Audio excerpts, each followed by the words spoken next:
ত্রয়োদশ জাতীয় সংসদ নির্বাচনকে সামনে রেখে ভোটার তালিকা হালনাগাদ করছে নির্বাচন কমিশন ইসি কর্মকর্তারা জানিয়েছেন নিবন্ধন কার্যক্রম চলবে আগামী 11 এপ্রিল পর্যন্ত। এর আগে গেল 5 থেকে 3 ফেব্রুয়ারি পর্যন্ত বাড়ি বাড়ি গিয়ে তথ্য সংগ্রহ করে ইসি। চলমান হালনাগাদ কার্যক্রমে 16 লাখের বেশি ভোটারকে তালিকা থেকে বাদ দেওয়া হয়েছে। হালনাগাদ অনুযায়ী ভোটার তালিকায় নতুন করে 53 লাখ নাগরিকের তথ্য যোগ করা হবে।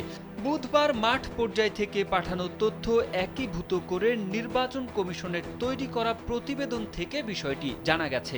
এই সময়ের মধ্যে যারা বাদ পড়েছেন তারা অনলাইনে তথ্য পূরণ করে নিবন্ধন কেন্দ্রে গিয়ে ভোটার হতে পারবেন। ইসির জাতীয় পরিচয় নিবন্ধন এনআইডি অনুবিভাগের পরিচালক মোহাম্মদ আব্দুল মোমিন সরকারের সই করা প্রতিবেদনে বলা হয়েছে, এ পর্যন্ত মোট 53,55,338 জনের তথ্য সংগ্রহ করা হয়েছে।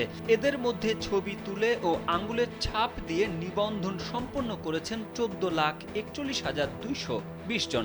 এছাড়া মারা যাওয়ায় 16,27,686 জনকে ভোটার তালিকা থেকে বাদ দেওয়া হয়েছে।